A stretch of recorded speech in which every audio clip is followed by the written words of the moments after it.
తెలంగాణ రాష్ట్ర ప్రభుత్వం ప్రవేశపెట్టిన బడ్జెట్ చూస్తుంటే అయోమయం జగన్నాథం. తెలంగాణ రాష్ట్ర ఉప ముఖ్యమంత్రి గారు, రాష్ట్ర ఆర్థిక శాఖ మంత్రి గారైనటువంటి శ్రీ బట్టి విక్రమార్క గారు ఈరోజు శాసనసభలో ప్రవేశపెట్టింది బడ్జెటా, అప్పుల పత్రమా స్పష్టం చేయాల్సిన అవసరం ఉంది. 6 గ్యారెంటీలు ఆగమైపోయినాయి. చేతల ప్రభుత్వం అని చెప్పిన కాంగ్రెస్ ప్రభుత్వం చేతెత్తేసింది. కనీసం 6 గ్యారెంటీలకు ఈ బడ్జెట్ లో ప్రత్యేక నిధులు కేటాయించినటువంటి దాఖలాలు లేవు. మన అప్పులున్నాయని చెప్పి ఎన్నికల సందర్భంగా మీరు చెప్పారు. తెలంగాణ రాష్ట్రం కేసీఆర్ అనే మూర్ఖుల వల్ల, మూర్ఖత్వం వల్ల తెలంగాణ రాష్ట్రం అప్పుల పాలైందని చెప్పి తెలంగాణ ప్రజలకు తెలుసు, మాకు తెలుసు, మీకు తెలుసు. అప్పుల విషయం తెలిసిన తర్వాత కూడా మీరు ఎన్నికల్లో ప్రజలను మభ్యపెట్టి సంవత్సరం లోపల 6 గ్యారెంటీలు అమలు చేస్తామని మీరు ఈరోజు 6 గ్యారెంటీలు అమలు చేయకుండా ఈ అప్పుల పాలైంది, అప్పులలో ఉన్నాం, ఇక మేము ఈ రాబోయే రోజుల్లో కూడా 5 సంవత్సరాలు కూడా ఈ 6 గ్యారెంటీలను తీర్చలేమని చెప్పి తెలంగాణ రాష్ట్ర ప్రభుత్వం స్పష్టం చేసింది. వాళ్ళ మూసీ రివర్ ఫ్రంట్ 1,50,000 కోట్లతో మూసీ రివర్ ఫ్రంట్ నిర్మిస్తామన్నటువంటి కాంగ్రెస్ పార్టీ ప్రభుత్వం కేవలం 1,500 కోట్ల రూపాయలు కేటాయించి ఇలా ఏ విధంగా మూసీ నది రివర్ ఫ్రంట్ ను మీరు నిర్మిస్తారో స్పష్టం చేయాల్సిన బాధ్యత ఉంది. కేవలం 12,000 ఉద్యోగాలకు నోటిఫికేషన్ ఇచ్చిన మీరు ఇలా 31,000 ఉద్యోగాలు భర్తీ చేస్తామని చెప్పి మీరు చెప్పడం పూర్తిగా ఈ నిరుద్యోగులు మోసం చేయడమే. దాంతోపాటు తెలంగాణ రాష్ట్రంలో 90 లక్షల గ్యాస్ కనెక్షన్స్ ఉంటే మీరు కేవలం 30 లక్షల రేషన్ కార్డులు ఉన్నటువంటి పేదలకు మీరు గ్యాస్ సబ్సిడీ ఇచ్చి 90 లక్షల అర్హులైనటువంటి రేషన్ కార్డు అర్హులైనటువంటి పేదలందరినీ నడ్డి విడిచింది మీరు కాదా? దాంతోపాటు రుణమాఫీ విషయంలో రుణమాఫీ వల్ల రైతులు నష్టపోయారని మీరు చెప్పారు.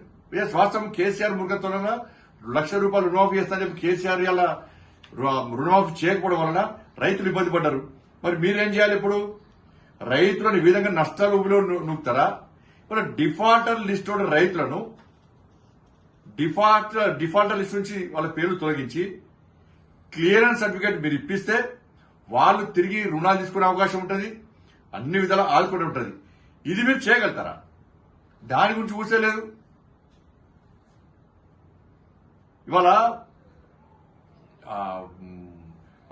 మతానికి సంబంధించి భారతీయ జనతా పార్టీ మతతత్వ పార్టీ అని చెప్పి నిన్న మొన్న చాలా మంది అసెంబ్లీ వేదికగా మాట్లాడారు. ఇవాళ మీరేం చేశారు? మీకు హిందువుల పండుగలు అవసరం లేదు, మీకు హిందువులు ఓట్లేలే, హిందువుల ఓట్లు మీకు వద్దు, హిందువులంటే నిర్లక్ష్యం, మీకు ఒక వర్గం ఓటుతో గెలుస్తామని చెప్పి మీరు అనుకుంటున్నారు. ఆ వర్గం ఓట్ల కోసం బీఆర్ఎస్ పార్టీ మీరు పోటీ పడ్డారు. మేము ఎక్కడ మతం గురించి మాట్లాడలే. ఇవాళ 33 కోట్ల రూపాయలు రంజాన్ కేటాయించిన మీరు ఇవాళ తెలంగాణ రాష్ట్రంలో ఇవాళ హిందువుల పండుగలకు ప్రత్యేక నిధులు కేటాయించుకోవడానికి మరి మీరు మతతత్వవాదులా, మేము మతతత్వవాదులమా? అంటే మీరు ఒక మతానికి కొమ్ము కాస్తే మీరు సెక్యులర్ వాదు, మేము అన్ని మతాలను సమానంగా ఉంటే మమ్మల్ని మతతత్వాలుగా చిత్రించుకొని మీరు దీనికి సమాధానం చెప్పాల్సిన అవసరం. వాళ్ళు ఏమన్నారు? ఒక ప్లాన్ ప్రకారం ఇది ప్లాన్ ప్రకారం ఈ రోజు రాష్ట్ర ప్రభుత్వం బడ్జెట్ ప్రవేశపెడుతుంది. దాని విషయంలో ప్రజల్లో వ్యతిరేకత వస్తుంది. కాబట్టి ఏం చేయాలి? ముందే కేంద్రాన్ని బదనాం చేయాలని చెప్పి అసెంబ్లీలో ప్రత్యేక చర్చ పెట్టి రాష్ట్ర ప్రజల కూడా అయోమయం సృష్టించిన మీరు ఈ రోజు చెప్పండి, మరి మీ బడ్జెట్ లోపల జిల్లాల పేర్ల ప్రస్తావన లేదు, 119 నియోజకవర్గాల ప్రస్తావన లేదు. మరి అవన్నీ ఏంటి? వాడి గాడి గుడ్డ చెప్పండి. ఆ రాష్ట్రం ఇవాళ చెప్పండి, దానికి సమాధానం చెప్పాల్సిన అవసరం ఉంది. వాళ్ళ పూర్తిగా ఈ బడ్జెట్ 64+8 గాడిద గుడ్డ ఇంకే గుడ్డో మీరు చెప్పాలి. 6 గ్యారెంటీలు ప్లస్ బడ్జెట్ గాడిద గుడ్డ ఏ గుడ్డు పట్టుకొని తిరుగుతారో మీరు ప్రజలు తిరగాలి. కాబట్టి ఇవాళ త్రిబులాలకు కానీ ఇంద్రమ్మ ఇండ్లకు కానీ కేంద్ర ప్రభుత్వం నిధులు ఇస్తుందా లేదా స్పష్టం చేయండి.